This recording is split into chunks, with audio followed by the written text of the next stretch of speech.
mind-body connection, we hear this like thrown around all the time, right? But it seems so nebulous, I feel. Often it's like, oh, mind-body, that sounds good, but we don't really know what it is in a concrete way, right? So that's what I want to talk about today. And so our beliefs, emotions, thought patterns can all impact our physical health. And you've probably all had the experience of feeling really crummy in your body or having physical pain and then just being like a little cranky or grumpy or losing your patience, right, with people. Have you all had that experience of something's happening in your body? Never. No, yeah, except for these guys in the front row, right? Yeah, we've all been there, so we know. Yeah, so we know on this fundamental level. I wonder why, right? Yeah, that somehow they're connected. Yeah, when you quit tobacco, it makes you kind of like cranky at first, right? When you don't have that thing. Yeah. Yeah. So we all have had this experience, but the question and what I want to get into today is a little bit of the how. How are they connected, right? And so they're connected in a few ways. The one that we're really going to focus on today in particular is the nervous system. So they're connected, mind and body, connected through the nervous system, our endocrine system, which is our hormones, which are the chemical signalers in our body, and also the immune system. But today we're really going to focus on the nervous system because that's a really big piece of it. But first, before we jump into some basic nervous system neuroanatomy, I want to just kind of get from you guys, what do you think when you hear the word mind? Like, we all know what a body is. This is our body, our hardware. We talk about that. We get our lab values taken. We try to exercise or get our steps in because we know it's good for our body. But the mind has a little bit more of a broad definition. So I'm kind of curious what you guys think when you hear mind. Like, how would you maybe define it, or how do you think about the mind? Mental health. Mental health, yeah. Yeah, I was going to say, your thoughts. Your thoughts. Thinking what you're thinking about. But Yeah, absolutely. Consciousness. The consciousness, Yes. Because yes. the control center. The control center, can you say a little bit more about that? Just that anything that you're trying to achieve in your body starts in your mind. Your mind is the one that's orchestrating movement and activity of any kind. So, Yes, that's true, and we're going to talk a little bit today about how that's true and how also the reverse is true, how the body is part of that as well, and sometimes it goes the other way. That's a good one, yeah, I like that control center. Did I see another thing over there? In one of Deepak Chopra's tapes, he says your mind lives in every molecule in your body. So since then, I kind of think it like an imprinting system. And I do stuff with trauma. So like, why does trauma impact people so strongly that when something 20 years later touches that little nerve again, your whole body remembers it like it just happened. So that's, to me, is just fascinating. So I love what she just said about the central nervous system and being control center. Yeah, it is the control center, and also our bodies do encode memories within them. So that's absolutely correct. And I love Deepak Chopra. He's really a pioneer of this mind-body connection and getting this kind of a different understanding of it out. Anything else anybody would like to add? Yeah, whenever you're key. My wife could explain it better probably, but last night we watched, or the night before, where the brain and the gut are, how they're connected. Yeah, the enteric nervous system. It's the gut within And our brain. they almost call the gut the second brain. The second brain, yeah. I hear that term a lot. The second brain refers to our enteric nervous system, which is the gut brain. I would argue that that term, which it gets used widely, might be a little misleading because I'm not sure that it came about second. I actually think that probably our gut brain was there first because we were digesting food long before we were having really like highly evolved analytical conscious thoughts. But here's the thing, our brains are really sneaky. This part up here, when I say up here, I mean like the frontal lobe, which is the part of our brain here that does higher level thinking, language, complex thought, math, planning, that kind of stuff. It really does a great job of convincing us that it's in charge. It loves to tell us the story that it's running the show, which it can sometimes, but also we have all these other components of our nervous system, like the gut brain, that second brain, if you will, that are also giving us a lot of signals that actually kind of run the show behind the scenes. And we're going to talk about exactly how that works. So thank you guys. Yeah, there's one definition of the mind that I've been really enjoying lately. And this definition of the mind, depending on who you talk to, whether you're talking to, if it's a neuroscientist or a psychiatrist or a philosopher, you're going to get a lot of different ideas about what the mind is. So I'm going to borrow from one of my favorite psychiatrists and neurobiology researchers, Dan Siegel. If you haven't heard of him, he runs a mindfulness institute devoted to research down at UCLA. And he's a medical doctor who has really devoted his life's work to understanding the brain and mindfulness. And his definition of the mind is that not only is it our conscious thoughts and this gray matter between the bones of our skull, but he would say it's also an embodied and relational process, and we'll break it down, an embodied and relational process that regulates the flow of energy and information. So it's a really big definition, and I'm going to kind of talk about that a little bit. So when he says embodied, what he means is that our brain isn't just confined to, our mind isn't just confined to our brain up here, right? Actually, that brain has connections to every structure within our body. Every muscle, every organ, every bit of tissue in your body has a connection to your nervous system and your brain. So he says it's embodied, and that's what that means. And it also says it's relational, meaning that our mind isn't just my thoughts. They don't exist in isolation because we as humans don't exist in isolation. If you put a human in isolation, like solitary confinement or something, they lose their mind, right? At least we use that term, I'm going to lose my mind if I have to spend, months or years alone, right? So the mind is also relational. You can kind of think about it like the cloud, right? And we won't talk a ton about this part of it today. That could be a whole other lecture, but it's really fascinating. And we're constantly regulating each other's nervous systems through part of our brain called the limbic system. So there is this exchange of information. There's an exchange of information that happens on a non-conscious level between individuals. So that's what he means when he says embodied. He's talking about the nervous system, how it's wired into our body, and relational, how we're responding and exchanging information with the other people and systems around us. So what I want to talk about is the embodied piece of it, since we're here talking about the mind-body connection today. And I'm going to try to break it down and keep it as simple as I can, but if anybody has any questions, just jump in and stop me. So the basic structure of the nervous system is that up top we have a brain, looks something like that, and this is the side profile. And then coming down from that, you've got your spinal cord. It comes down like this.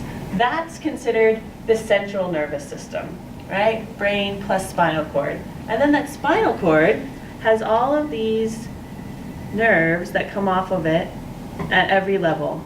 And those then branch into smaller nerves, smaller, smaller, and they continue that way, like a trunk of a tree, right? You've got your trunk of the tree, it's really big and thick, and then it branches, and then those branches split and divide into smaller and smaller pieces, like, they get down to the little twigs.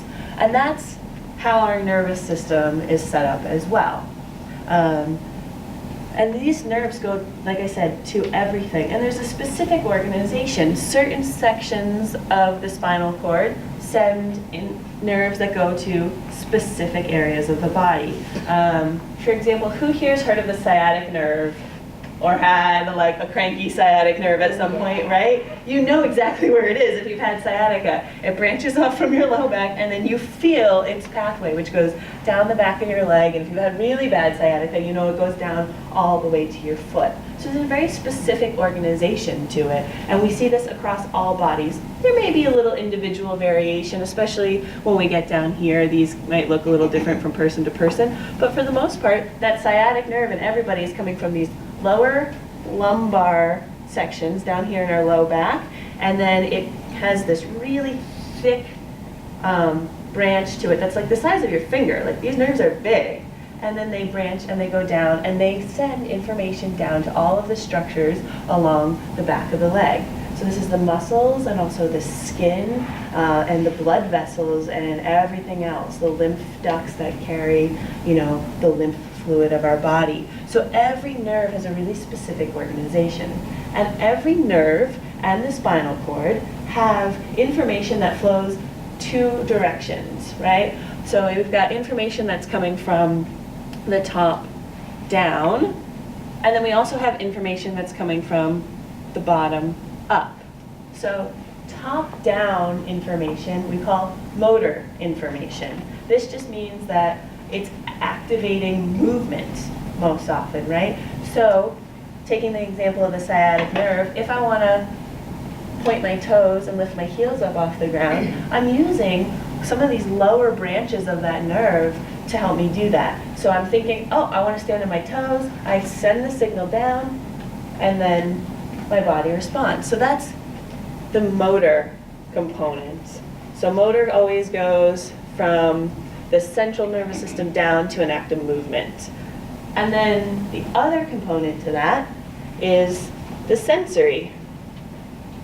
And that's bringing information from the bottom up. So that's, oh, I can feel my foot on the ground, or maybe you feel some little tingles or light sensation or pressure or temperature, those kind of things. That's receptors in your tissue, whether, you know, the skin, the muscles below the skin and all of that, perceive something, and then they're sending signals on up. So we have this constant two-way flow of information in our nervous system. And that information is being transmitted through electrical impulses. That's how the information gets sent along. We won't go into the details of that. That's really complicated, but just know that it's electrical impulses coming from the top down and the bottom up. Any questions, comments, thoughts so far? Is this making sense? Yeah. Some of you have probably heard this before. So, What causes what causes the pain pain? in the leg? Oh, if you've had sciatica? Yeah, that's a great question. So sciatica can be caused by different things. Often it's an irritation of the nerve at some point, and it could be anywhere along the length of that nerve. Often, one of the common causes we see if you have a back injury where the vertebrae are actually compressing. There's a little disc that sits between the vertebrae. If that disc starts to push on the sciatic nerve, when it contacts the nerve and pushes on it, it's contacting that sensory part of the nerve and creating extra signaling from that pressure on the nerve. Yeah, and so that signaling gets experienced often as pain or sometimes tingling, or if it's compressing it in a way that makes it go numb, that can also be an impact of that. Yeah. Or it can be, you know, sometimes tight muscles constrict that. The piriformis is often implicated in sciatica because the muscle's actually squeezing the nerve. You can also have things like if you've ever had, if you've been exposed to some sort of toxin or something like that. Often people going through chemotherapy have nervous system problems after that because the chemotherapy, while it can save your life, those are really poisonous toxic substance that they put into your body to help treat the cancer. So something like that, a toxin can do it. So there's a big range of things. But I would say commonly what we see in the clinic is often coming from a low back Why do issue. they call it sciatic then? That's just the name it got, sciatic nerve, and then the syndrome of having sciatic pain is called sciatica. Because I've had it so bad, it was Yeah. unreal. That stinks. But then it quit. Mm-hmm. Yeah. And what would you They think had took x-rays, Yeah. MRIs and everything and never could find anything. Yeah. And then it quit. So there can be lots of different causes. Yeah. Sometimes it's kind of a mystery. And if the Sciatic nerve gets the motor component compressed. Anybody have an idea of what kind of things that might trigger? Yeah, paralysis, twitching, or like a muscle spasm. Some people will say, oh my gosh, I feel like my calf has like this horrible Charlie horse in it. So that's the motor component being impacted there. So we're constantly doing this, and whether you're thinking about it consciously, because we can do a conscious motor activity, oh, I want to stand on my toes, or I want to raise my arm, I want to turn my head. We can send signals to do these conscious actions, but we also have actions happening all the time in our body. You know, you think about breathing. You do this 12 to 20 times a minute. You don't have to think about it, right? Your muscles of respiration, your diaphragm, the little muscles around your rib cage automatically are doing their motor action. And they're doing this, it's a constant feedback loop between the two, right? Oh, I need to take a deep breath, I need a little more oxygen. Your brain is using some internal sensory fibers of the nerves to say, oh, we need more oxygen here, and then that will trigger a motor response. Okay, I'm going to take a little bit more deep breath. Or we do this, so this is happening, motor and sensory can be external. I'm doing a movement that I'm directing, or I'm reacting to something I feel in my external environment, like feeling the warmth of a cup like this that has hot tea in it, or feeling the pressure on your seat and wanting to shift. You know, we can do these things in a response to our external environment, but we're also, our nervous system is constantly taking the temperature, so to speak, of our internal environment. So it's checking out things like, what's my blood pressure? What's the pH of my stomach acid? You know, what's my heart rate? All of these things that you never have to think about, they just happen automatically. So there's this constant feedback. You know, it's kind of like the thermostat in your house, right? You set it to a certain temperature, maybe you got it set to 70 degrees, and if the temperature drops, the heat kicks on, right? This is how our body works. It's, okay, I know where I want to be. That kind of neutral middle state is called homeostasis. It's that set point that we can live within and operate well within.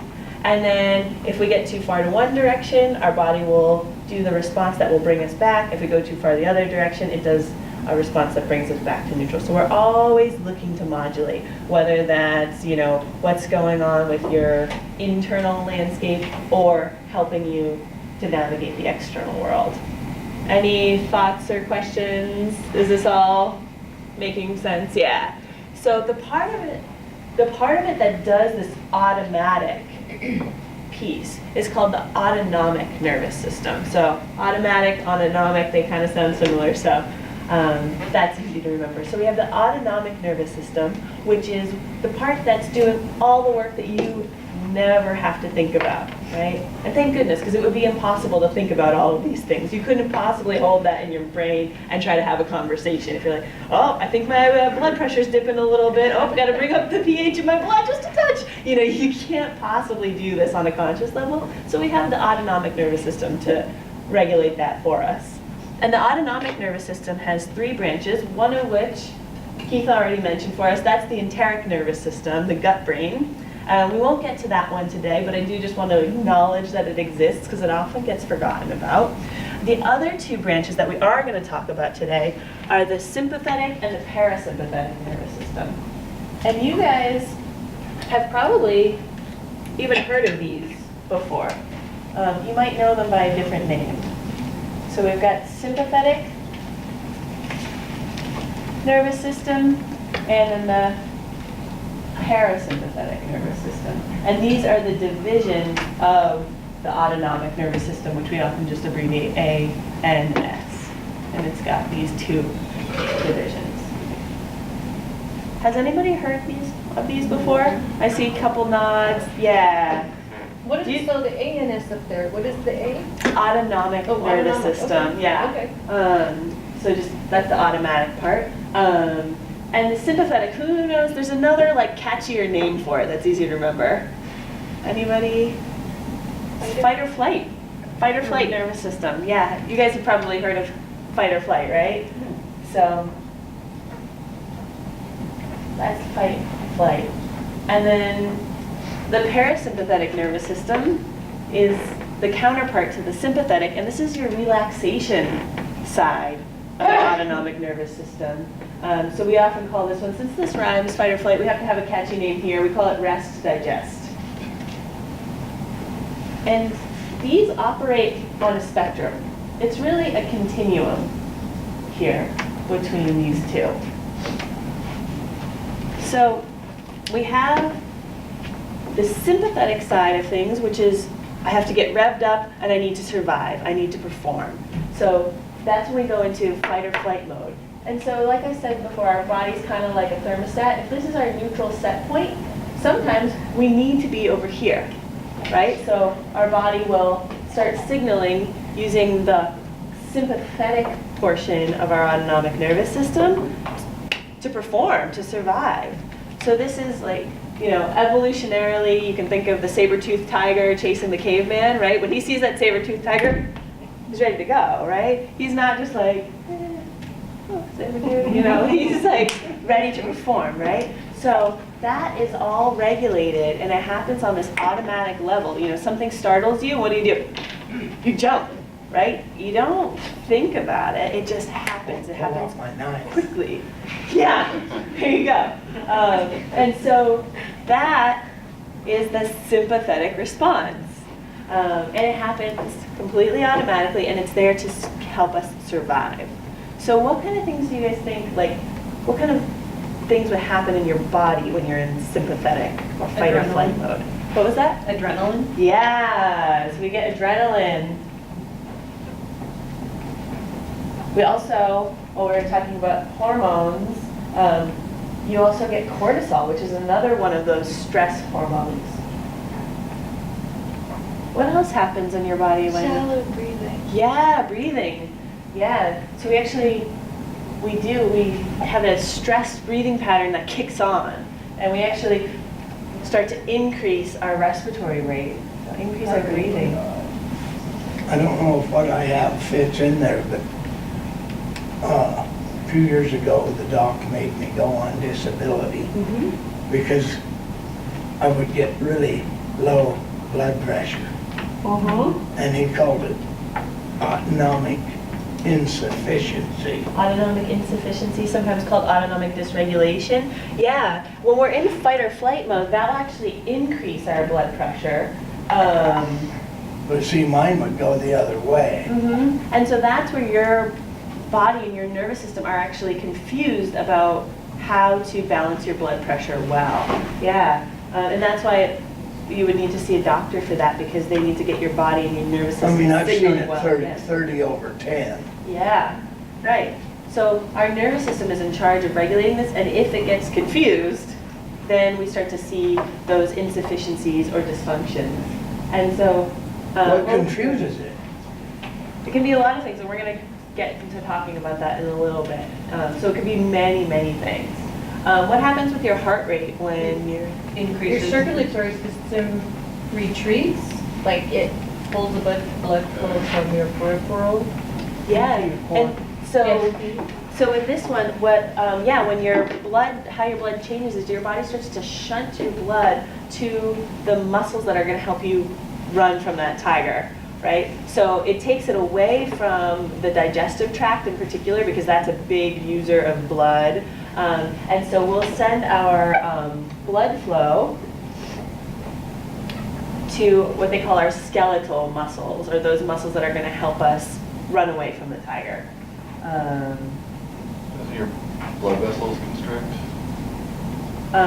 So they constrict, that's a tricky one, because yes, Oh, they sorry. constrict in some areas and they open in others. So we're going to see more blood flowing to the muscles that'll help us get away, and we see less blood flowing to the organs that we don't immediately need to function right now. So those are going to be primarily like your digestive organs.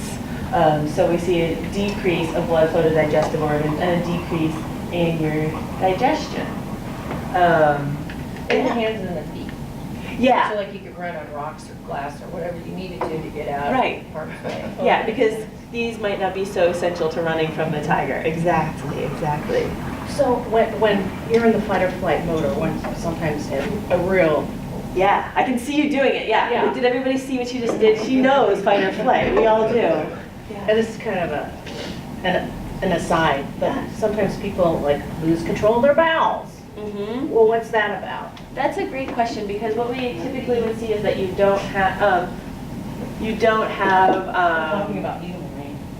as much digestive function, and also urinary function as well there. That's typically like, there's a little bit of controversy when you look in the textbooks about like what that's Why? exactly about and why that is. But normally, if you're just like looking at the textbook, what they're gonna say is that people shouldn't be losing control of their bowels, but we all know that does happen, right? So that's a good question, and the answer is... Well, like I said, it's just it's a little bit of a gray area, but I love it because that's a confusing one to a lot of people. There's some discussion. That's the last thing that's going to be on your mind at that point anyway. Exactly. Like dumping the trash before going to work.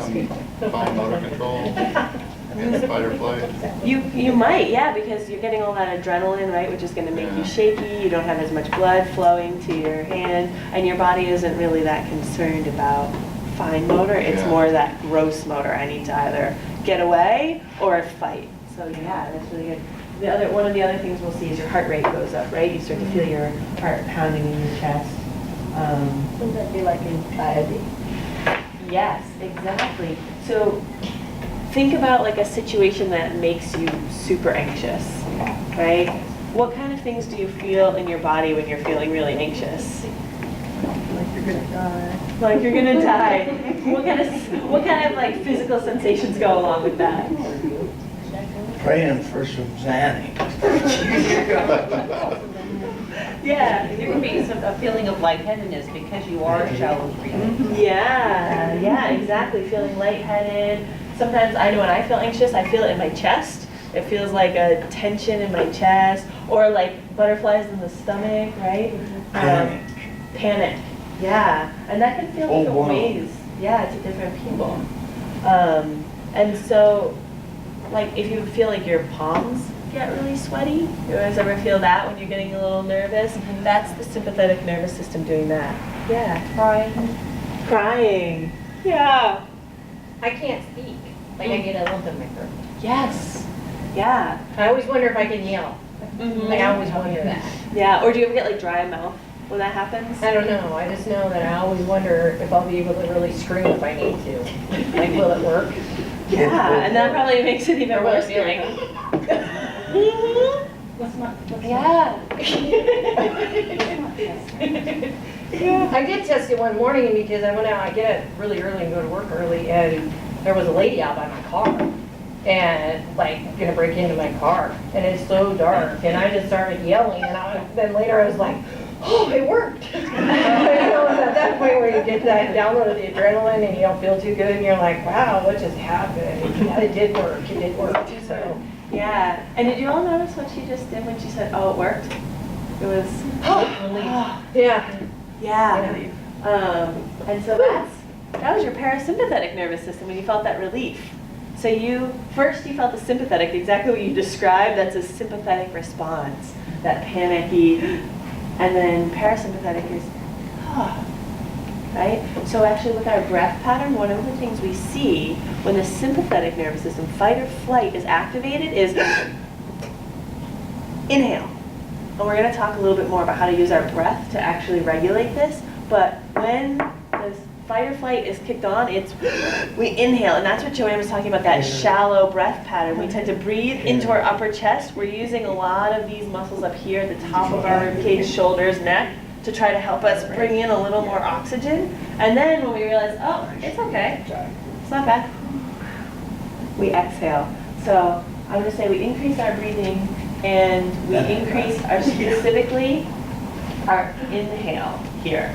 So we're going to increase our respiratory rate, and we're inhaling a lot. Over here, our breath changes, and we do more relaxed breathing, which is the exhale, right? Everybody knows it feels so good sometimes to just, that is parasympathetic. So that's the exhale, and we'll try that in a minute. So we decrease our respiratory rate, and we exhale.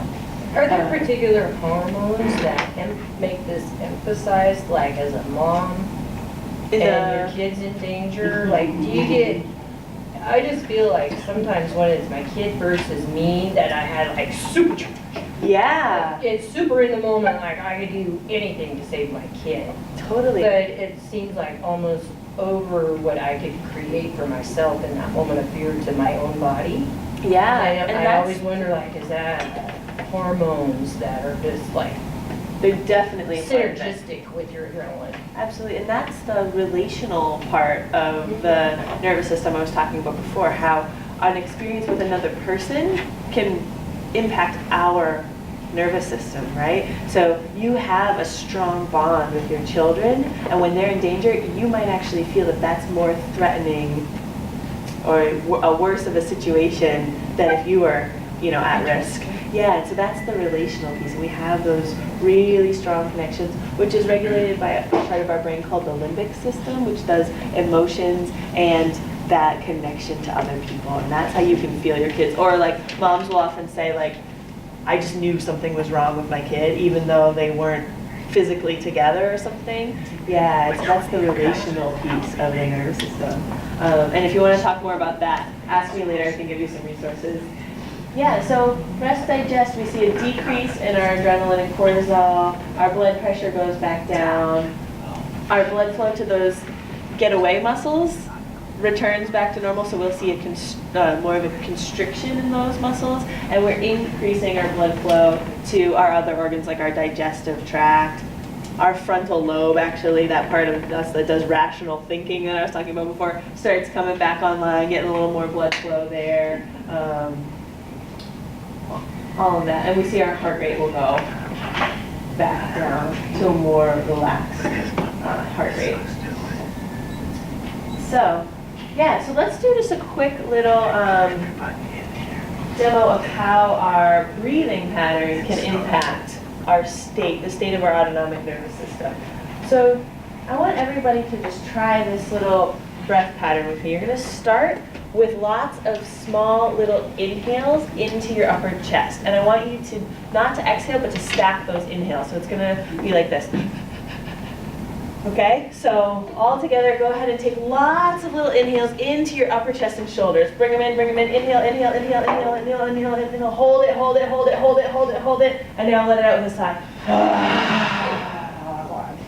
God, yeah. Let's try it one more time, just in case anybody didn't feel it as well as you did. One more, lots of little sharp little, bring it in as much as you can, see if you can get a little more, hold it, hold it, hold it, hold it, hold it, and then, what did you guys feel? Who likes the inhales better? Who liked the exhales? Yeah, the exhales are good, right? Yeah. So what did you say? I felt vertebrae adjust. Yeah, absolutely. So those inhales, they kind of feel uncomfortable. They're not that fun when you stack them up like that, right? And that is triggering, part of why that's a little uncomfortable is because that's fight or flight. That's where your body registers danger, right? And so if your body is stuck in a fight or flight breathing pattern, it's gonna rev you up and you start to feel like, something's wrong, you don't really love this, right? I need to be aware that there's danger, right? So this Is there actually danger, or is it in your mind? it's in your body, right? So that inhale, we're stimulating an increase in our sympathetic nervous system, our fight or flight tone, or the activity. When I say tone, the activity. What causes it, though? So he asked, is that in your brain or in your mind? So if your mind lives throughout your body and it's encoded, Yeah, then maybe it's both. I agree. Like the danger's real, but then when you experience that, or like they say when you watch a movie, your brain can't distinguish real from not. That you're in a movie, but your whole body's going through fear because it's a scary movie. All of that's happening, and you're in your family room. Yes. So this can go in both directions. Just like I was saying before, right? We've got kind of top down and bottom up information, so it can go either way. So sometimes the threat is real, right? And that can be an external threat or whatever.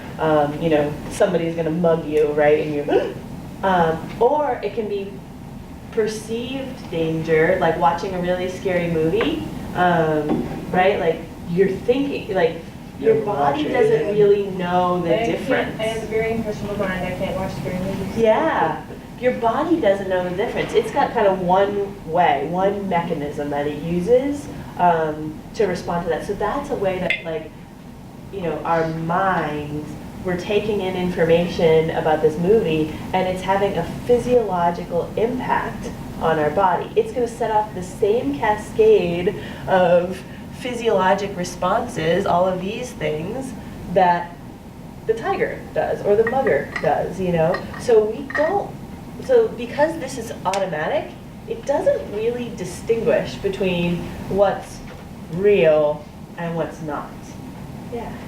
So some people, I'm thinking of people I know who like scary movies and like roller coasters, think this is fun. Yeah, it's fun to get a little hit of adrenaline sometimes, right? The Some adrenaline people junkie. like me, I'm like the other person, I feel like we're gonna die and this is awful. Totally. So why do some people think that's fun? Yeah. Well, you have to remember that these, especially these hormones here, hormones are just drugs. They're drugs that our body makes. They're chemicals that our body makes. So if you want to change your state, some people find that really fun, right? The adrenaline junkie who jumps out of the airplane or whatever, that's fun for them. They like these sensations. They're looking for that. And there's a whole complex field of neurobiology called polyvagal theory, which talks about one specific nerve in our body, the vagus nerve, that has very complicated, detailed explanations of why that is, which we don't have the time to go into, but if you're curious, look up polyvagal theory. Stephen Porges or Sarah Payton are the two names that you want to know for that. And their work explains why some people turn into adrenaline junkies and really love that. Yeah. Yeah, Keith. I've had a question for quite a few years. A man is supposed to be breadwinner, fight the bandits, you know, Clint Eastwood. And you never hear anything, I have never heard anything from my doctors about hormones. Do we have them? You got a lot of You have all the same ones that women do. Your hormones are so You have every single hormone a woman has in her body, you have them as well. Different ratios on some of them, but you do. Lots of hormones, including these two that I wrote up here, adrenaline and cortisol. Those are hormones. Yep. I don't have the nagging hormone. I would say maybe you do, maybe just have a smaller dose of it than your wife. I don't know. Yeah. So I like the series Gotham, Uh-huh. and what I have noticed is that sometimes I can watch it, and sometimes I just can't watch it. I don't know if anybody's familiar with that series Gotham. And you know, it's thank God for Netflix. You know, I'll go onto Netflix, I'll turn it on, and I'm like, oh my God, not today. You know? And then I put it on, and I was like, oh my God, whoa, this, you know, kind of thing. So I'm kind of like, I'm not a scary movie, jumping out a plane. I don't like those things. I don't do roller coasters and all those things. I'm not. I don't watch those gory movies. But I know for a fact that there are sometimes I can tolerate it more than other times, and I don't know why. And it's only when I put the TV on I know, well, okay, I'm in a mood for that today, Right. or I'm not. I love that you have that awareness because, so, I can't I watch think anything a lot where of they're splunking, like going down into little caves Yeah. underground. that triggers your maybe a fight or flight response. So, like I I get was saying before, claustrophobic so bad that I this could, is a spectrum. Sympathetic and parasympathetic are at either ends of the spectrum. So I'm wondering, I'm just going to throw out this hypothesis, so you'd have to see if it's true for you.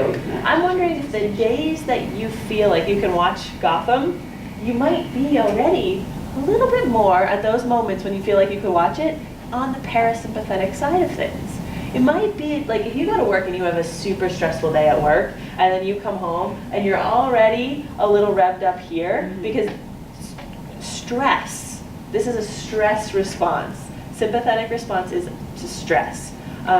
So that can be a one-time stressor like, you know, jumping out of a plane or something, or that can be cumulative little stressors over time, you know. Oh, I'm thinking about paying the bills, I have a big deadline coming up at work, my kids are fighting, you know, my spouse is out of town, you know, the roof is leaking, whatever it is, all those little stressors can add up, and we start to see a shift over towards the sympathetic because we're dealing with all of these stressors.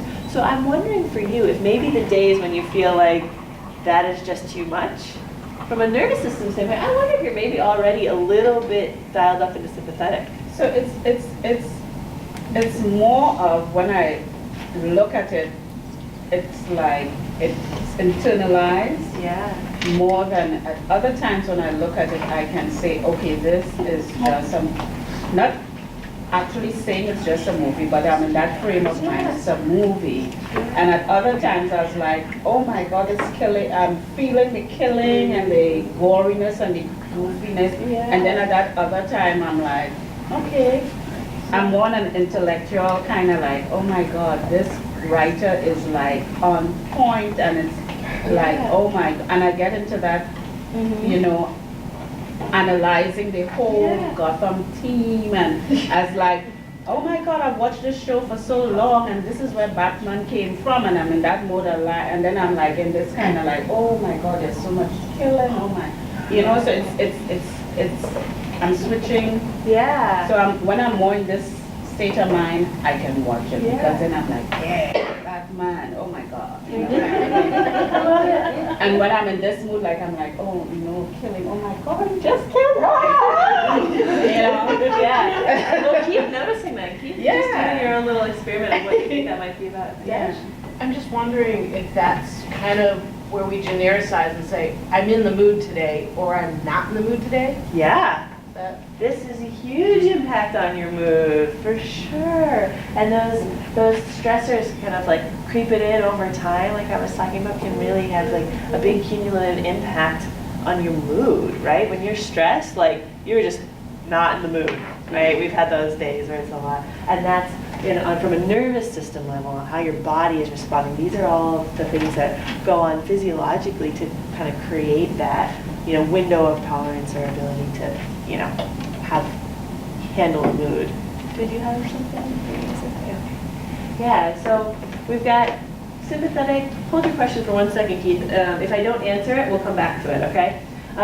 So we've got sympathetic and the parasympathetic nervous system, and we're constantly modulating back and forth. And it's good to be in sympathetic when you need to escape the tiger, or you need to perform at the gym or something like that, right? Like if you're gonna go and you're like, I'm gonna go set a record and do my 1 rep max deadlift, you better be over here. I don't want you, you're gonna come and do my deadlift now. You're not gonna get that 1 rep max. You're not gonna set any records that way. So there are really good times and good reasons to be in sympathetic. You're gonna run a race, that's sympathetic. You know, before you even hear that race gun go off, you're like, feeling revved up, like I know we got at least one runner in the room, like you feel that, like, okay, here we go, I'm feeling like my muscles are kind of twitching, I got those little butterflies in my stomach or my chest. So those are good times to be in sympathetic, but we can't live there. Yeah. If you stay here chronically, and this is what happens with trauma, right? We go, if we have a traumatic experience, whether it's physical or emotional, it could be something emotional, something that happened in your life, or it could be a physical thing, like so emotional, could be somebody died that you were really close to, and that was a traumatic experience for you, or you were attacked or something. Or it could be a physical trauma, like you were in a car accident.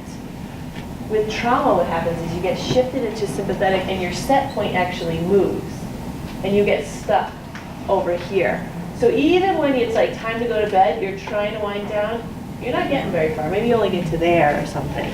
So we cannot live over here all the time. So that could be a traumatic event that might set us up for that, or lots of little long-term stressors over time that never get taken away. So this is, you've got too much on your plate, your job is super stressful, you go into that stressful environment at work every day, and you never get a rest from it. And that actually shifts your nervous system to living over in fight or flight mode. We call that a sympathetic bias, where people are living over here all the time. And what happens when you get stuck there is that these hormones that are getting pumped out and everything else start to really burn us out. It's not good, right? What we see is suppression of the immune system, so you're gonna get sick more often. We see So increased PTSD, inflammation, PTSD. like that. And so, there's like an emotional shift. I'm like Yeah. looking at your roadmap here, Mhm. going motor sensory is all physical environment impacting our physical body, and all the ANS is nothing tangible. These are all physiologic changes. You feel when your heart rate goes up? That's your, So you have the central nervous system and the autonomic, and they obviously have an extremely tight bond. the autonomic is part of the central nervous system. Division of the central nervous system.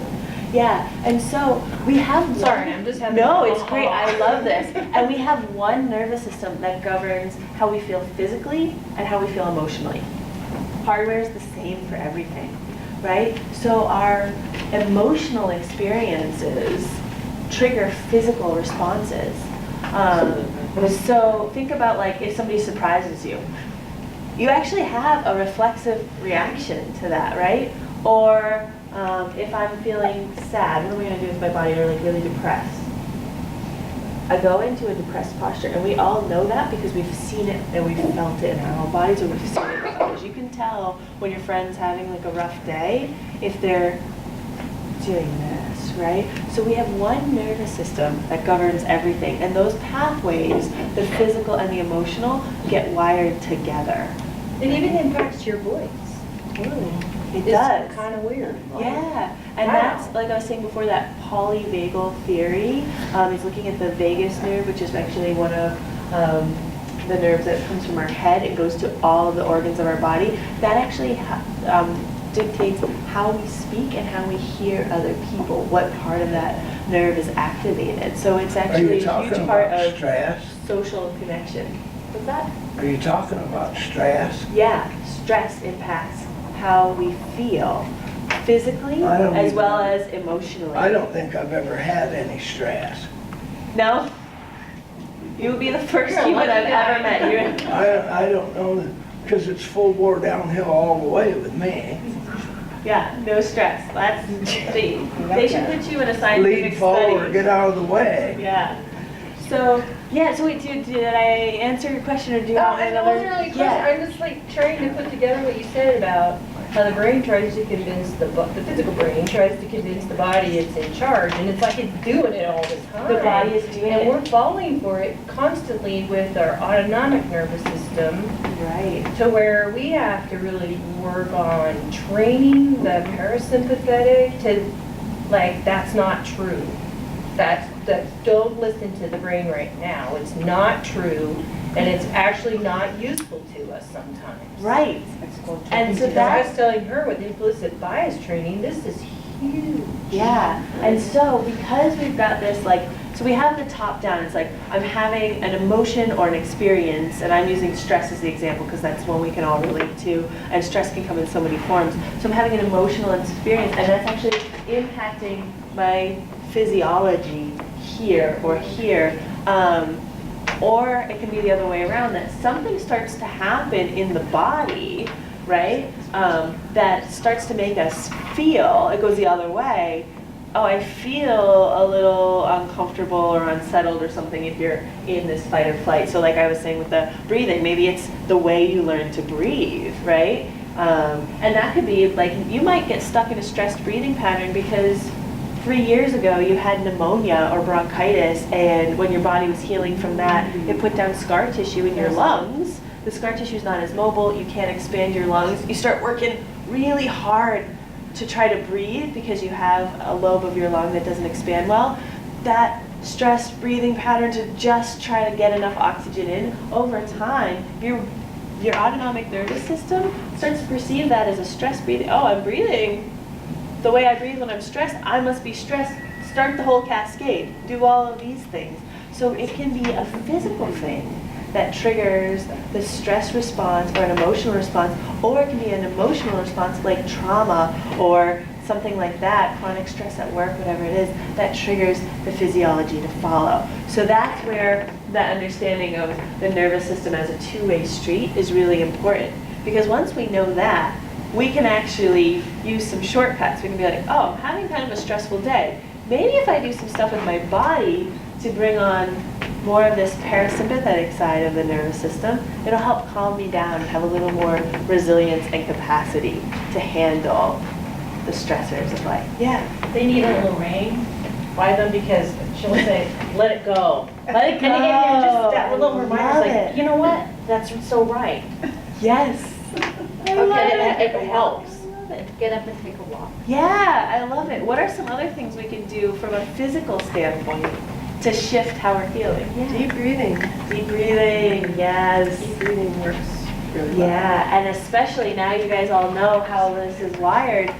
Not only deep breathing, but emphasizing the exhale, right? So I recommend when you're doing your deep breathing, yeah, take that full breath in, and I like to do a count. I'll do like a 5 count in, and then a 6 count out. Right? So let's all just try that together. I'll even count it off for you. And just, so before we start, I want everybody to just sit in your chair and just notice the sensations in your body, physical, tangible sensations. These can be little things. They might be pressure on your feet or your back, movement happening anywhere, temperature. Just take a little inventory. Just notice. And then bring your awareness to your breath, not trying to change it or do anything with it. Just notice the movement, how the air is flowing, what's happening there. And then I'm going to give you a count and you all inhale for 5, all right? So go ahead and breathe in, 5, 4, 3, 2, 1, and exhale, 6, 5, 4, 3, 2, 1. And again, inhale, 4, 3, 2, 1. Exhale, 5, 4, 3, 2, 1. And one more. Inhale, 4, 3, 2, 1. Exhale, 5, 4, 3, 2, 1. And now you can just go back to your whatever comfortable breath pattern feels right to you. And now just notice the sensations in your body. Take that inventory again. Noticing pressure, movement, level of tension. What do you guys notice? Yeah, okay. All the edges are smooth. Oh, yeah. Everywhere through your whole body or any place in particular? Mostly my feet. Your feet. Kind of smoothed out. Yeah. Nice. What else did you guys feel? Anybody else feel a shift between the first little check and the second? Joanne's nodding. I never expect just a couple of breaths to make a difference, but it always does. I always feel calmer. Calmer. I noticed the energy in the room dropped. Yeah. Like I can feel it up here. And I was counting, so I wasn't even really breathing with you guys. And I felt the whole room just go, which I might call parasympathetic. So in the world of fight or flight, the counseling people that we use suggest 4-4-4 breathing, which the difference is you inhale to 4 and you hold for 4. Yeah. And then you release to 4. Is there something How does about that that hold? What do you see with that? Does that? It really helps a lot. Allegedly, it's used in the military to reshift your thinking from fight or flight to the frontal lobe. So you can get back on target of what's going on and be more logical and get out of your response mode of adrenaline, but actually become logical again. Yeah. So, but I'm curious. So they're not trying to stimulate parasympathetic. Not necessarily. Yeah. Just get out of fight or flight in that moment so you can begin your logical thinking again. Yeah. Like what actions do I need to take? I'm not in that heat of survival right now, but what logically do I need to get doing to get back to normal recovery kind of thing? Yeah, because what we see with the sympathetic fight or flight is a lot of breath holding and inhale. People walk around like this all day, they don't even know it, right? Until you're like, oh, right? So they're probably trying to just get breathing back on. It sounds like they're not probably inducing a parasympathetic state because if they want their shoulders to be alert, right, and focused, maybe being relaxed isn't going to serve that Right. goal.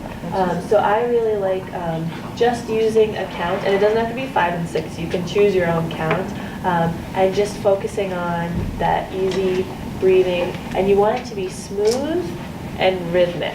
And if you can put your awareness kind of around your heart, that will help regulate the nervous system. So the things to remember are smooth, rhythmic breathing, where you're really putting your focus in the center of your chest, right around your heart. And that is one of the best ways, one of the best little breathing hacks to shift your nervous system, right? So that's where yeah. So you can feel, so your diaphragm will move. A lot of times you hear people say belly breathing. What I see is that phrase confuses people, and they're not actually breathing into their lungs. They're just doing this funny thing where they're pushing their belly around. And so I see that cue tends to confuse people. The diaphragm will move automatically, but sometimes people have a restricted diaphragm. In fact, to be honest, most people in the clinic I see aren't breathing very well, and there's a lot of diaphragm restrictions out there. People walk around with these restricted diaphragms, which can be from years of not breathing well. It could be from old injuries. It can be from a tight back or poor mobility through your spine. Lots of reasons that the diaphragm might be restricted. So it's great to let that move. But that will happen automatically and naturally. And we just want to make sure that when we're breathing, we're not doing it from here, right? That's that stress breathing pattern. And that's where you can get neck pain, shoulder pain, tension, headaches, and you feel stressed. So, The book, The Healer Within, says that if you're one of those people that loves roller coasters, that you actually, when you experience that, you get a super shot of the most strongest anti-cancer medication that would be equivalent to about $80,000. However, if you're the person in the roller coaster that does not like that, you're getting equal of the cortisol. yeah. Yeah. And then the resultant health issues from running in there is so clear. And some of the big things, like I just want to emphasize again too with this, if you get stuck in that sympathetic bias, that fight or flight mode, it suppresses your immune function. It increases inflammation in your body, right? And that's if you've had blood work where your doctors are looking for those inflammation markers. They look for those because we actually see an increase in disease and a shorter life expectancy with people who have really high systemic inflammation that lasts for long term in their body, right? Yeah. So if someone doesn't feel comfortable staying home all the time and they have to always put themselves in a stressful situation or under some kind of stress, does that mean they're stuck in that sympathetic? Is that kind of... Yeah, it might, and this is where that polyvagal theory that I keep alluding to, some people, there is this alternative to fight or flight. There's also a third option, which is freeze. You guys heard that? Fight, flight, or freeze. And so sometimes people their bodies, and this is not on a conscious level, are so afraid that they might go into freeze and collapse that they actually seek out the stress to know that they're still alive. Right? So sometimes that's why people do it. And it's not conscious, but it's happening on the level of the nervous system. That's a little bit deeper level of complexity than what we have in time for. Have they made any connections on this spectrum to people who suffer from things like fibromyalgia?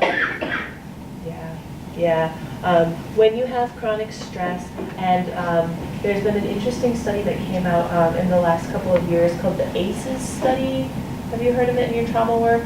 It stands for Adverse Childhood Experiences. So what they were looking for is for children who have had, or adults who had as children, a number of these adverse childhood experiences, if they'd had 4 or more, these what they considered the adverse childhood experience, or ACE, would be things like growing up in extreme poverty, growing up in a home with violent people around, being neglected, experiencing some sort of abuse, whether that's physical, emotional, or sexual abuse, those kind of things. If you've had 4 or more of those, it sets people up down the line as adults to have chronic health issues, and one of the common ones might be something like fibromyalgia, or chronic fatigue syndrome, or endocrine hormonal dysregulation.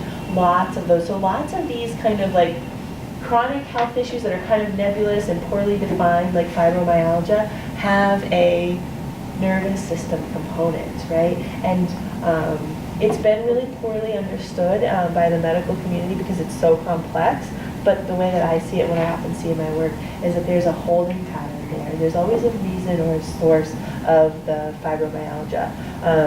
And it'll kind of, usually there'll be certain points in the body that the body is trying to protect or hold around, and it's that muscle tension that we feel when we're in chronic stress and we get stuck in this holding pattern. We're so tight and tense all the time that we lose the ability for our tissue to move really well, and that ends up triggering these fibromyalgia things. And so much of it also comes back to breathing. One of the common tender points that they look for in diagnosing fibromyalgia, which fibromyalgia is like a stiffening and a tightening of the connective tissue that can become very painful.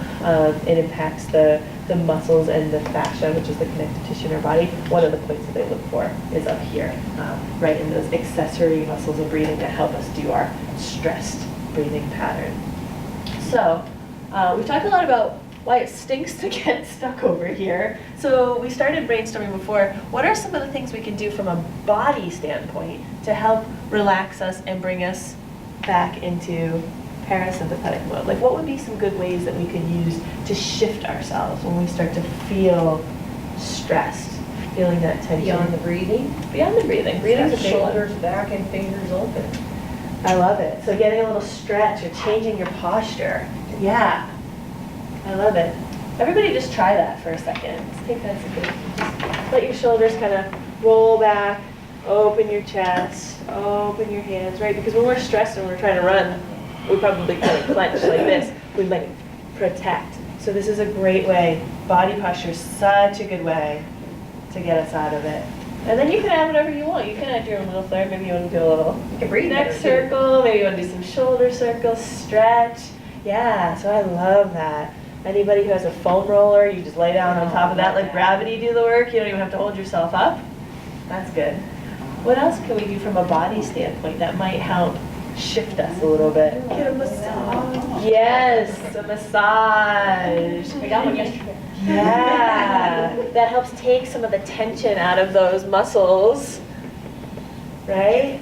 I take a midday run to the, well, not physically run, but to the gym, do a workout in the middle of the day. Get yourself moving. And depending on what kind of workout you do, you may be stimulating a little bit of this, but if you also add in maybe some walking or some yoga or some stretching, that can help bring you back down. I love it. Just making this shift.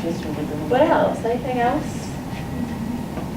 Getting out in nature. I know that's not a body thing, but that's an experiential thing that works really well for me. I garden, and that's like very therapeutic. Just getting out there. Getting out of nature, having that contact with your body, with the earth, or putting your foot in some sand if you're at the beach or something, right? We've all had that experience of that relaxing. Playing with puppies. Yeah. Yeah, and that's like the relational part of the nervous system, right? Being around like an adorable little animal. Things are very Yeah. And when we have a traumatic incident at work, we, for parks, our swim people, our product staff, we make them swim laps. Like 20 minutes before they do any of their paperwork, just to dump the adrenaline, just to process it. And so we're trying, like, we call it wet side, dry side. For the dry side, we're trying to just encourage people, just go for a 20-minute walk or do whatever you do, whatever your thing is. And then our counselor said, exactly what Deborah was saying, is if you can pick up a rock, the old pet rock, the tree bark, something tangible from Mother Earth, and get it in your hand, that it literally grounds us. And I just think stuff like that is so fascinating and simple. And that's what I love, the simplicity of that. Yeah, because they don't have, like, I heard from you guys, like, oh, I want to be able to do things, but I don't want it to feel like there's so much resistance. Like, if it's just picking up the rock that's already on your desk, that's easy to overcome the resistance to just holding the rock, right? Or, and if it's not, maybe there's something else there, and maybe your body needs something different, right? But I like the simple things. Do this. Maybe just standing and stretching. Another thing that really works for me is sort of related to water, just being able to float. to completely let go and relax your body, especially if it's quiet. I mean, it's hard, sometimes it's really hard to access a pool where you can do that. Yeah. Or taking a bath. You can get in the bathtub. Some people find that super relaxing, right? So is there There's a something difference special? though with being able to let go of all of the, like, you don't have to control anything. Right. You could just completely relax and lay there and let the water just move you, and it's like, oh my God. I love It's it. like you're in Yeah. a total different world, yeah. And then for some people, it may be a warm bath, like feeling that warmth or something, or laying with a heat blanket or whatever. Or a hot tub or something like that. I was just curious about the sensory from the water. It's fascinating that that's where we start in the womb. Yeah. If it takes us back of all that activating the parasympathetic from just the womb experience. And you don't have to hold when you're floating, right? You don't have to hold any. My son your goes to muscles, the water float holds tank, you. and he's like, oh my God, this float tank is the coolest thing ever. I've heard You've people got to talk try about it. that. So I haven't yet, but what? There's some float tanks in Portland. It's a concept. Yeah. You just and float. Your That's weight different from I don't know. That's why I was wondering. Yeah, the water has saline in it, so that it's similar to your body, and they and you just get to float and be okay. supported. Yeah, so you can just let Dead sea go kind of all of the tension you've been holding. And then what are some other? Yeah, What about laughter, Caitlin? I love it. Yeah, laughing. Yeah, That's good. it's so good. What else? What about like take a nap? Yeah. Relax and take a nap. Get some sleep. That's the rest. Yeah. Doing something creative, Yes. painting, or going to a museum. How about or dance? Dancing. Creative. Yeah. That's really embodied, right? Or music. Yeah, doing, listening to music or creating your own. Absolutely. Coloring is another thing that we take pictures to color through our degree thing. Yeah. We take crayons and pictures. Yeah. Very simple, big spaces. But some people just love the color. Absolutely. And then what about like maybe something that smells really good too? Oh, Like that's true. some people love like essential oils, like lavender often promotes relaxation. And if you start to associate that a certain smell, if you have a smell that you associate with relaxation, maybe it's a candle you like or an essential oil or something like that, that can kind of trigger that relaxing response. So everybody will find their own. Like I love this list, so I hope you guys were all listening to each other and maybe picking some ones that you hadn't thought to try before. But those are all great ways that we can actually shift our physical state and then our mind will follow, right? So sometimes if you're just really worked up about something and you don't know how to get out of it, sometimes going to the body first and finding, okay, what can my body do? My body needs to move, or my body needs to be still, or whatever it is. I need to be in nature. Like, whatever that is for you, go to the body if you can't get it through the mind. If you can't get the relaxation through the mind, like telling yourself, I gotta meditate, no, but I can't stop thinking about this thing that really frustrated me. Like, how many of you have been there and you could try to meditate to calm down and you're like 10 minutes in and you're just perseverating on the thing that was pissing you off? Yeah. I could meditate if everyone weren't so irritating. Yeah, exactly. So sometimes getting into the body can shift the state, right? Maybe doing some stretching or whatever it works for you. And then, let me see, I had written down.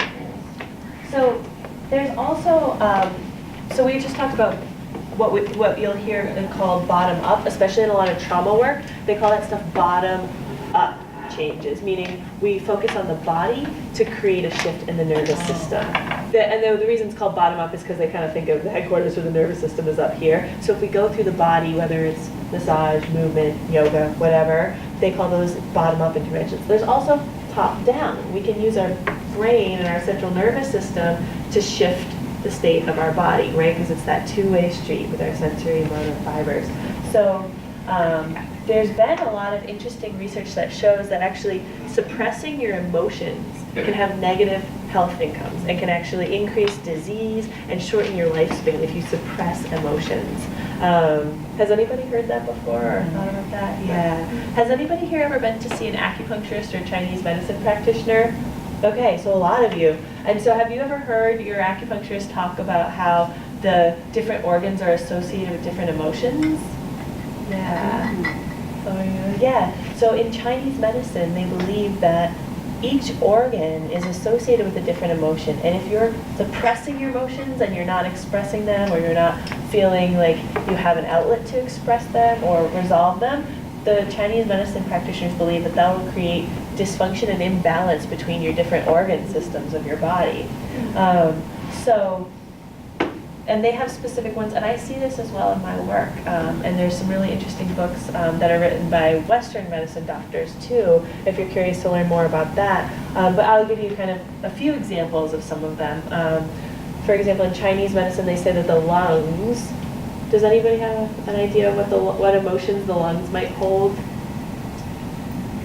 Yeah. Anxiety is not an emotion. It could helplessness.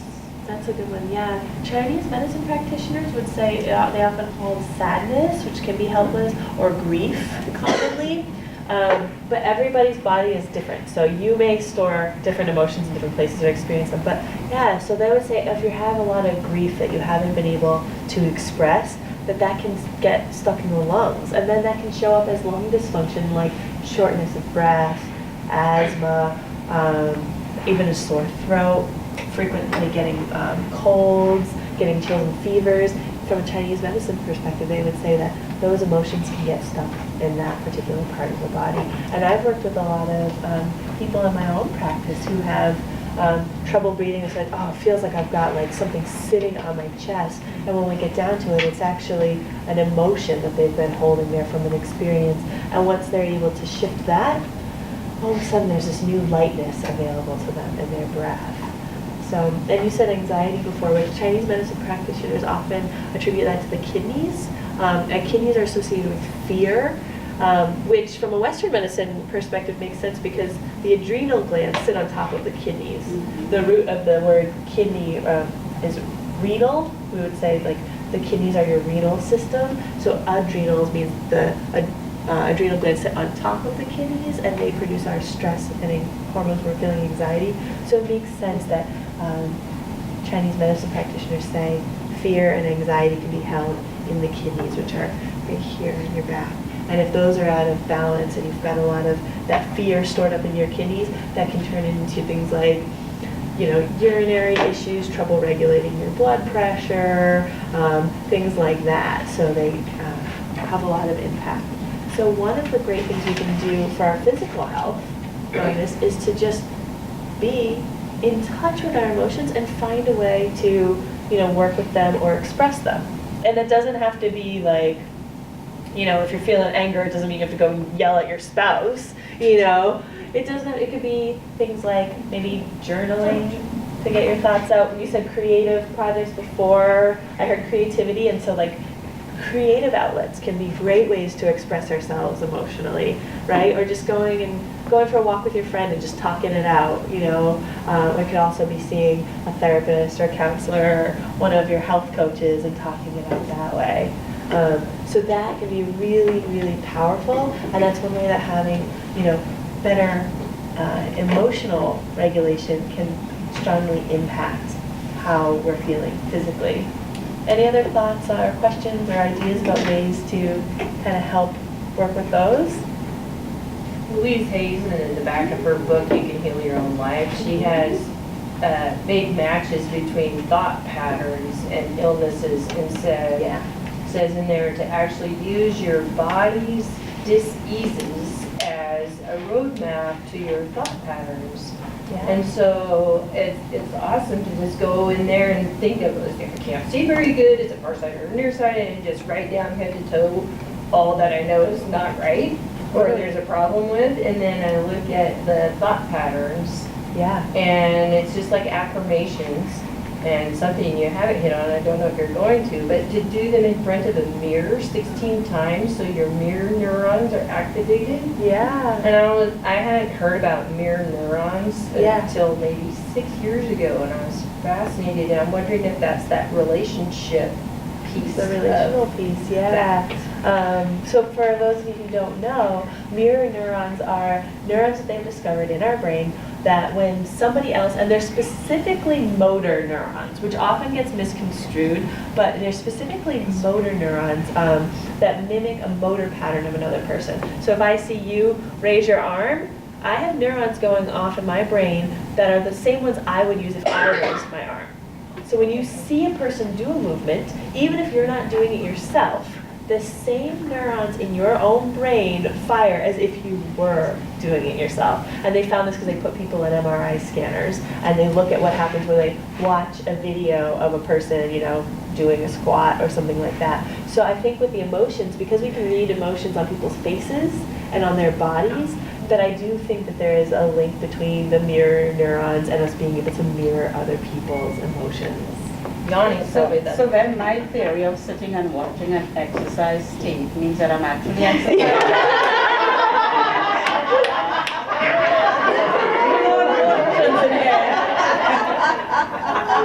Happening. Beats Gotham some days, right? Yeah, that's a great way to learn. Actually, it is really a good way to learn form. To do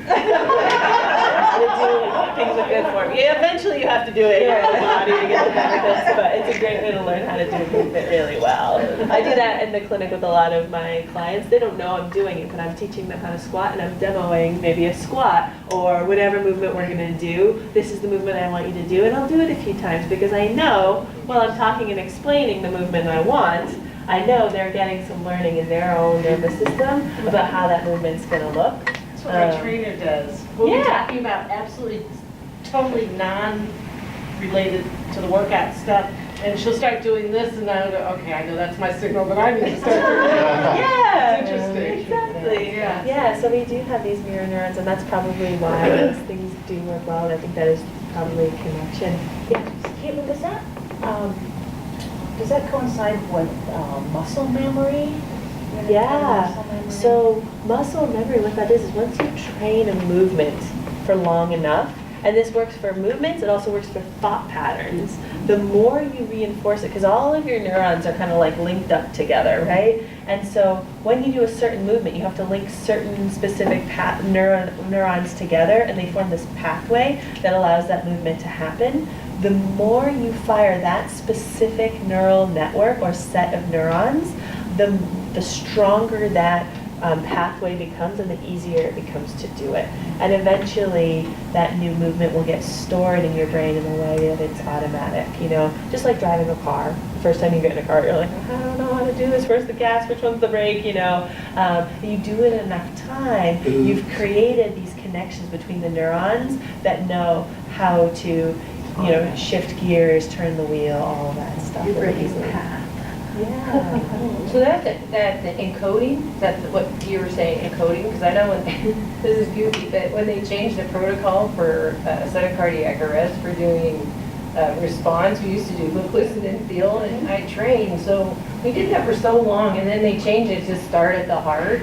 And there'd be times that my mouth would be saying start at the heart, but I'm still going to the look, listen, feel. Because you have those Body. automatic Yeah, pathways. Excuse me, and I literally will physically step back and take another run at it. But to re-imprint or retrain is fascinatingly hard. It is, and what you have to do is you really have to strengthen very strongly the new pathway that you want to create. That's really important because they say, I don't know, the fun catchphrase is neurons that fire together, wire together, if you've ever heard that. So what you need is you need to get a lot of firing, and you have to do it with a lot of repetition, enough so that that becomes the automatic motor plan that you go to. The motor plan is how you enact the movement. So you need to reset the autopilot. Exactly. You got to blaze that new trail. And it really is like walking through like a path in the forest. The first time you walk through, you're kind of blazing the trail. The next time you go by, you might see the hint of the trail, but you don't know where it is. The more you walk over it, the more that path becomes clearly defined, and it's the same way in our brain. That's what my wife People said. I've heard that it takes 21 days to change a habit. Change a habit. So that Where does that come Well, from? And does it really take 21 days? That's a great. And how many times do you have to do it? Exactly. Well, 21 days of doing it like once a day is probably not going to be effective of 21 day as effective as 21 days of doing your new thing 10 times a day. So it's really not just about span of time, but frequency of repetition. And when you learn a new motor plan or a new thought pattern, this is important too. The new thought pattern, you have this nice little window. And there's some debate about how long that window is, but it's roughly 3 hours. So you've learned something new. You're like, oh, I got it. This is great. You have that aha moment, that breakthrough. And then if you wait like a few days to go back and try to do that movement again or revisit that new thought pattern, it's really hard to find it in there. But if you do it, you know, a couple hours later, you're going to have much more success. So doing things frequently with frequent repetition, you don't have to do a ton of reps. Like say you want to learn to squat in a way that doesn't hurt your knees. That's an easy example, right? If you just do 5 squats once an hour and then you go on your way, that's much more effective than doing, you know, 3 sets of 10 once a day. So what she was saying about looking for some motivation out of what we're going to learn today. Yeah. So I want to get exercising, and that's like 45 minutes, maybe just 4 minutes for starters, and start moving your body in that direction. When the Bible says energy begets energy. Yes. So if you could just force yourself to take the action, then your mind will catch up with you someday. Yeah, 45 minutes once a day, that's like a big commitment, right? And so we build up all these blocks to it. But what if you just kind of like got moving? So let's have everybody stand up. We haven't done any movement yet. I won't make you exercise too much, I promise. But stand up, or if you have trouble standing, feel free to just kind of sit in your chair, but just sit up tall. And let's just try, and you can spread out so you have a little bit of room here. I want you to just, again, just notice a few sensations in your body. So just take a quick little inventory, noticing any of those small sensations, movement, pressure, temperature, fluid, like whatever you feel. And now let's just bring in a little bit of movement. So I want you to just start wiggling your hands. If you want to shake out your feet, go ahead. Now get them going a little more. Now get them up over your head, really shake them out. You can walk around a little bit if you want to move through the space. Now let your arms hang down low, really get them shaking. And I want you to take your hands and pat down your arms. Get them going, really feel it, ribs, shoulders. Now keep shaking your hands out. Now stomp your feet. Go a little faster. Get a little harder. Good. And then a big breath in and out. Good. And one more. Let me hear you. Okay, I didn't hear anybody except for me. One more time. Let me hear that exhale. Okay, and now take an inventory again and just check. Who feels different than they did before we did that? I'm tingly. Yeah, I see some hands, tingly. Yeah, you guys feel different? So it could be as simple as that. I'm going to start patting. You can sit in your chair. You can say, I'm just going to shake my hands. But, bless you. Did it feel a little energizing to do that? Yeah.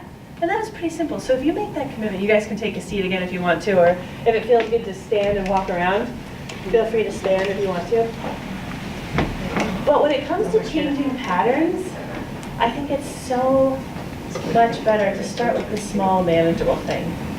So that could be, I'm just going to stand and shake my hands for a minute at my desk at work where nobody's looking, right? Or I'm going to drop your heels looking down. Yeah, whatever it is. Maybe it's just I need to change my body posture. And if that's more manageable than going to the gym for 45 minutes, but you're actually going to do the one where you stand up and you just stomp around your home office or whatever, I would take the one that you're actually going to do over the one that you won't. But what you find is that once you're up and moving, you're like, oh, that felt kind of nice. Now I actually like, maybe I want to stretch or I want to do some other movement because that's starting to feel good in the body. So I think finding these little shifts that are manageable can be so much easier than trying to think, okay, I got to exercise for 45 minutes every day this week okay, I have to move my schedule around to make time for that. And that's a lot.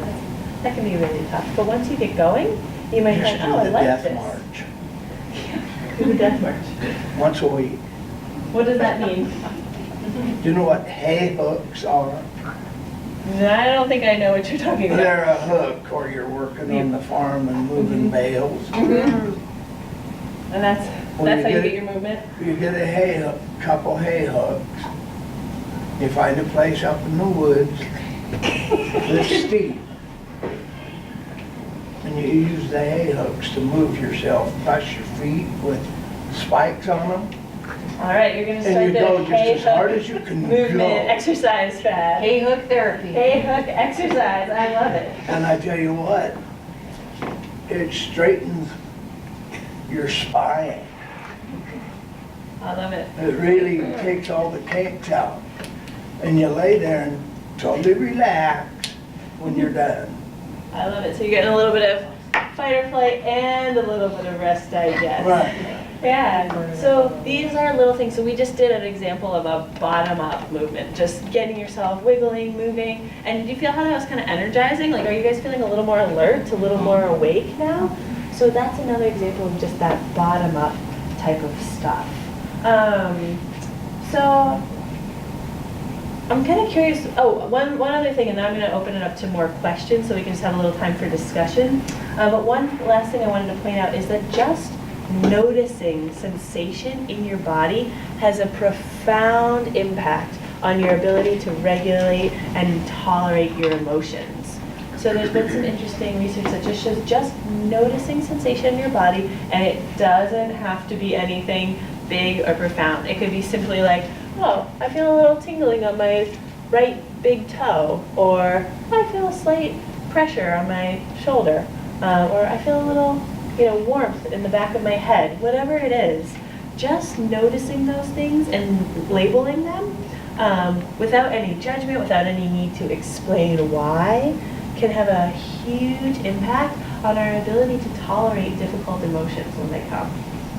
And so they don't have to be sensations related to a particular emotion, just noticing. So that might be one simple practice too, if you're looking for a little more ease in your mind, just noticing physical sensations. And really trying to get away from any story with the physical sensations, so not, oh, I feel a pressure in the back of my head, oh, it's probably because I'm dehydrated and didn't drink enough water. Susan told me I should be drinking water, oh no, she's gonna be like, just, oh, I noticed the pressure in my head. And then moving on, and just naming, a handful of sensations at a time. That helps us develop that connection to our body, and through that also our emotional capacity. When I say emotional capacity, I just mean your ability to handle challenging emotions as they come in without having them overwhelm you or feel like they're going to shut you down. Does that make sense? Yeah. So I want everyone to just take a moment to do that right now, since I got your attention. And I want you to just close your eyes if that feels helpful, or you can keep them open, and just notice 3 to 5 sensations in your body that you're feeling right now. And if you're not sure where to start, you could even just do a quick little body scan, noticing your feet and your legs first, and kind of move it on up. And just kind of just bless them, kind of give them a label if there's a word that describes them well. Say that word and kind of notice the next thing. And you have like 30 seconds to just keep noticing.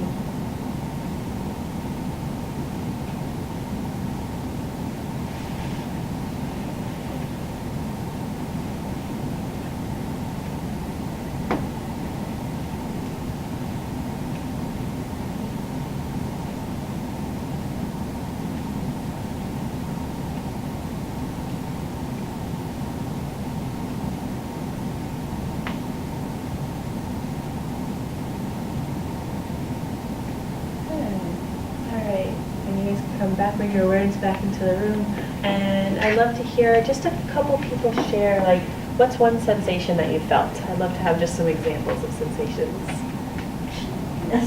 Sleepiness. And what does that feel like as a sensation in your body? Do you feel it in your eyes, your head? What's the feeling in your eyes? I just want close. They want to close, yeah. So is it like maybe like a heaviness in your eyelid? Cool. So see how we took that from sleepiness to an actual physical sensation, right? Because sleepiness might show up in different ways for different people. So we're really trying to get down to what is the physical sensation? Yeah. What else? What else do people feel? I felt all sorts of things, Yeah. ranging from, the weight of my body in the chair to, feeling the kink in my neck.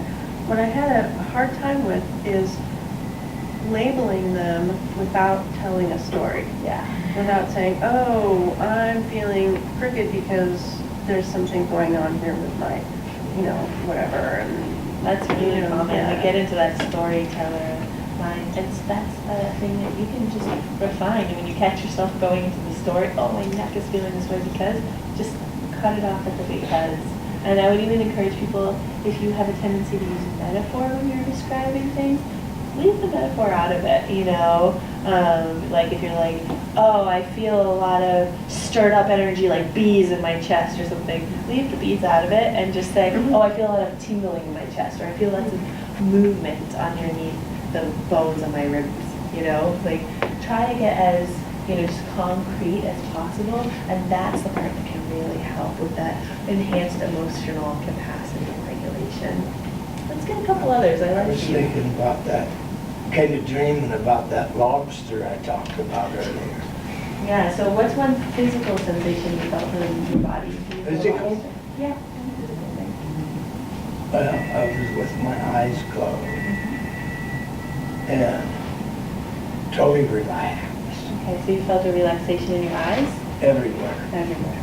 And that's what I was striving for. Yeah, and in this And exercise, everything just felt, in this exercise, let's not strive for anything. With this attention, we're not trying to accomplish something. We're not striving for relaxation. We're simply noticing what is. what was And- going to happen was a nap. Yeah. I feel like this eye is wide and then this eye is kind of like Yeah. closed more. Perfect. Good awareness. I love it. Anybody else got one that they want to share? Yeah. I noticed food in my stomach. Yeah. So you feel like a pressure in your It's like stomach? a little bit of pressure, but not an extreme pressure, but just like a presence Yeah. of food there. Awesome. Did anybody notice like a gurgling in their stomach? Not this time. Not this time. Yeah. It's always in church. Yeah. So quiet time. that's a great practice that's really, really, really worth honing. You can No, do it I'm not anywhere. You don't need any special equipment. It's just that quick little check-in, and you can do that all the time. And that, when you can start to do that, that increases your capacity for tolerating emotions. It's going to help bring you into your body, out of that, if you have a stressed thought pattern that's really getting you worked up, just coming back to the body. And the one other thing I would say with this one, I would really encourage you not to label anything as pain. If you say, oh, I have a pain in my leg, break it down. What kind of pain is it? Because pain is actually not its own sensation, it's an intensity. So a little warmth is a temperature sensation. A lot of warmth that's burning you, we call pain. But if you just call it pain, you're missing the fullness of the sensation. So if you feel pain, I want you to be specific. And instead of calling, oh, I feel a pain in my leg, I want you to identify, oh, I feel a burning sensation in my leg. Oh, I feel a sharp pinching sensation. I feel a large amount of pressure in my leg, whatever that, I feel pulling in the tissue of my leg, whatever that is, getting away from labeling things as pain and really trying to understand what sensation is below it that's just been dialed up to the point where you register it as pain. That's really valuable. Yeah? So Caitlin, I know we don't have time for a full discussion on this, but when people are sensing something on that spectrum of pain, that could often be a time to activate the tools we know activate the parasympathetic nervous system. Absolutely. And just kind of, because pain is an interesting thing because it's sensation plus it's our interpretation of what that means. Because pain is there to signal, I need attention. And so if we can notice it and just see like what's going on there, maybe there's something that your body wants from you. Maybe it's like, oh, this is painful because I've been standing this way that's not feeling good, and check, and then if that's your goal is to relieve the pain, you could do some stretching or movements or whatever would feel good that we've talked about, all of those relaxation or shifting strategies that we were talking about earlier. Yeah, and just, so this is kind of like the first step in cultivating like a deeper mind-body connection, is just noticing your body. And then also, if you have difficult emotions coming up in your life, just noticing those.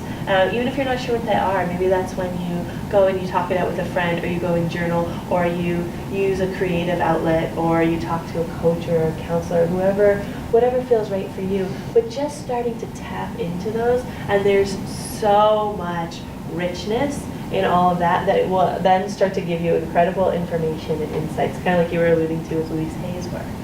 When you said tap into, Yeah. the emotional freedom techniques are online and they're totally free for EFT, and it's called tapping. Yeah. And again, it's That's a like good right there at resource. your fingertips. It's not as Literally. simple as grabbing a rock or laying it back and opening your chest, but it's fascinating. Yeah.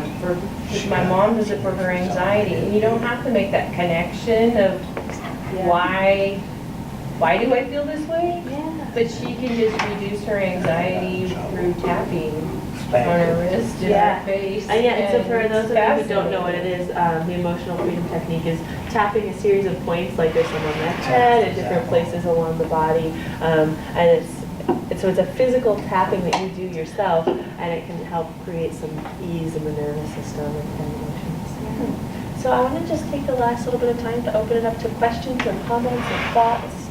If there's anything I didn't touch on that you want to know more about, or something anybody wants to share. I want revenge. What about it? What kind of emotion is that? What would you What would you call it? What would you call it? Oh, getting even. Yeah, revenge can mean a lot of things to different people. So more importantly than what I would call it, right? It's what does that mean to you, and how is that manifesting in your life? Well, it was not recent. Yeah. It was in grade school, Yeah. but I still think about it. So maybe that's something that you have like the opportunity now to work with, and talk about, journal about, think about, whatever feels good for you to get in touch with it. This might be a good time to move it and do that. I'm going to take your question. Yeah. I just wanted to clarify something. Yeah. If we are in a heightened sympathetic state, I forget what you call it, Yeah, like yeah. wired sympathetic, and we can't necessarily quit our stressful job or leave the stressful people or whatever. Right. We can still practice all of these techniques Exactly. in those situations to help us tread those pathways to be more sympathetic as a team. Exactly. And I want to remind everybody, it's not bad to be unsympathetic. It's Right. not, it's just not good to live there forever. And so bringing in whatever like relaxation techniques work for you, because also if you're stuck here, you're not going to be able to digest your food.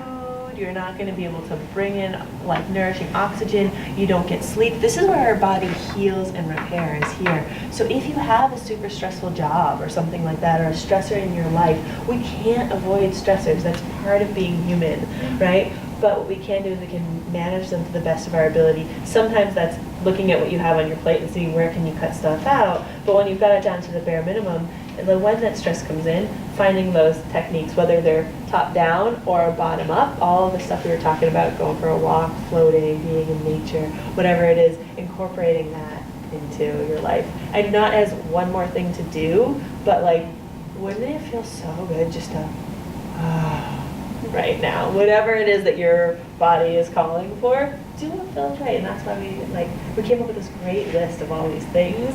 And then the more like you use those, the more you'll find yourself having that ease of shifting into that rest, relaxation, which is where we heal, we repair, we rest, we find good quality social connections in that place, right? It's so much easier to connect with people when we're centered and relaxed versus like super stressed out and at the end of our rope with everything, right? So thanks for bringing that home. Yeah. So imagine as you practice getting better at going to the sympathetic, it's really the ability to move across that spectrum at will. Yeah, exactly. And so because the sympathetic is useful to get stuff done at work. Totally. And you gotta be like, We oh, need this. God. We're in here like most of our like waking day, we're like a little bit over here, right? We're performing. And then we want to be able to be here at nighttime when we're chilling out, we're relaxing, when we're sleeping. We need to be here to get good quality, restful sleep. Yeah, so it's all And that increases about... your ability to go either way on it. Exactly, so it's all about making those shifts well at the right time. Because if you're here and you're trying to go to sleep, that's when insomnia will just, you'll never beat it, right? Yeah. I find myself stuck in a sympathetic mode a lot. Yes. Most of my waking time. How do you have recommendations or techniques to switch gear, or just mentally, or how to switch gear to get to parasympathetic? Yeah, so all of those techniques we talked about, so you're just gonna find the ones that are right for you. It may be like making a conscious intention when you leave work or something. If it's work that's really stressing you out, like, okay, I'm gonna leave that behind. I'm gonna take my deep breaths, like when you get in your car to drive home, or when you step out of the office building, or whatever it is that's triggering your stress. I don't know if it's work or family or whatever. Maybe it's for you deep breathing, or maybe it's having a picture of a place you like to be, maybe the beach or something like that. That's, oh, that's my like happy, relaxed place. Or maybe it's smelling something, like lavender or whatever it is. Maybe it's just scheduling 5 minutes of cuddle time with your cat. I don't know, whatever it is for you. That can be so many different things, but I think setting an intention to do something that feels like nourishing and relaxing and joyful. And starting with that practice of picking your thing, whatever it's going to be, whether it's going for a walk around the block or anything else, and starting to do that regularly as a practice, and keeping it small and manageable, and using that to shift your state. One thing that I do is before I eat a meal, I just like to take a moment where I close my eyes and I take some deep breaths. Some people do this with prayer. I like to just try to breathe and notice the food I'm about to eat, because that helps shift us into that parasympathetic state. And then we actually digest and we absorb the nutrients from our food better, because we've primed our nervous system to do that. So that might be a time when you do it. Like, I like linking these things to things you do in your daily life anyway. So maybe it's mealtime for you. Yeah. Does that answer the question? Does that give you some ideas? Yeah, so endorphins are up here? Yeah, endorphins are the chemical neurotransmitters that help the signaling of our brain. So endorphins are just chemicals inside of our nervous system that shift the nervous system activity in a certain way. I just thought there was some sort of a stress reliever. Yeah, they're little chemicals. Yeah, They're the happy hormones, aren't They they? make you feel good. They get released in response. Yeah, they're like a little internal reward system where your body puts out these chemicals in response to certain things, right? Whether that's attuned physical touch, or some type of movement, or eating something really, really yummy. Like, we get these little endorphin hits, and the endorphins are these chemicals in our brain that are designed to reinforce positive behaviors. Does that? Yeah. Is there any other places you suggest for information? You mentioned the polyvagal theory. Is there like theory. a good info book to that? Or? There's not a good intro book. It's gonna be super, super, super dense. But if you're in the mood for some really dense reading, you can look up polyvagal, spelled like that, theory. This is more for the budding neuroscientists in the room. Stephen Porges is the guy who discovered it, because it used to be thought that the vagus nerve was a purely parasympathetic nerve, and now what we've learned is that it has multiple branches, and these each do different things, which is why it's called polyvagal, many vagus nerves. And Sarah Payton is actually a woman in Portland who has done a ton of research on this. She has a book, she does some lectures and talks around town as well. So I might look into her work, and her last name is P-E-Y-T-O-N, Sarah Payton.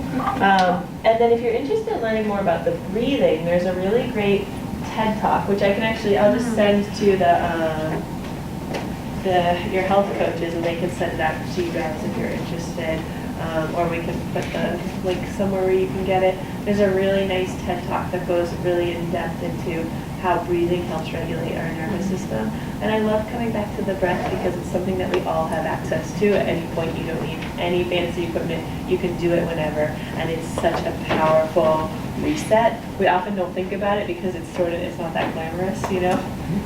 We want to be doing more.